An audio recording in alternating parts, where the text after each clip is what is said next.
Continuamos nosso estudo no Velho Testamento, estudando agora o primeiro livro histórico, o livro de Josué. O tema ou a mensagem devocional do livro de Josué é: tome posse de sua herança espiritual. No livro de Josué encontramos 6 ilustrações sobre fé.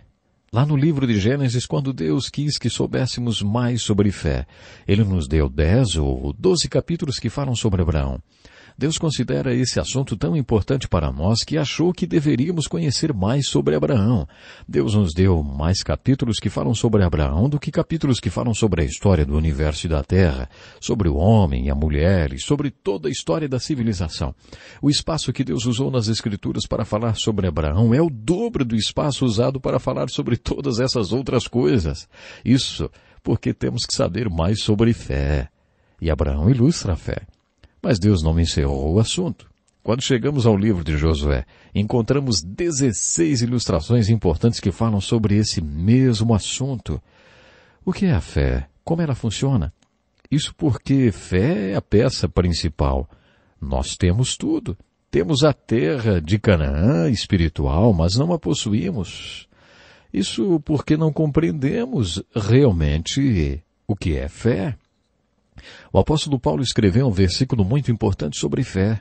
Em 2 Coríntios capítulo 9, verso 8, ele ilustra Canaã da seguinte maneira: Deus é poderoso para fazer abundar em vós toda a graça, a fim de que, tendo sempre em tudo toda a suficiência, abundeis em toda boa obra.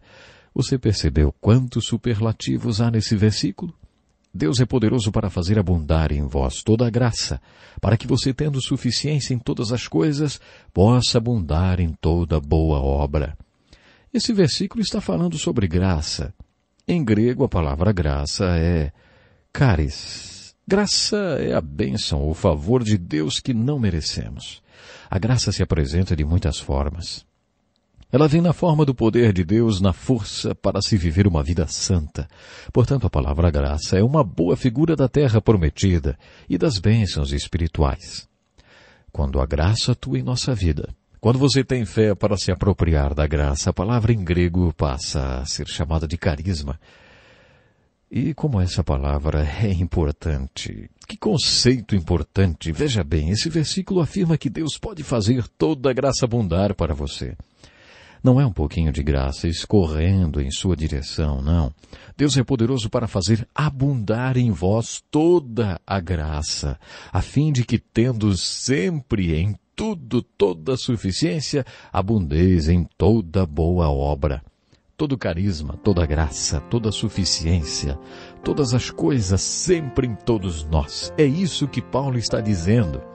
Que preciosidade estes ensinamentos, hein? Eu quero lhe convidar a assistir na íntegra a esta lição. É muito simples.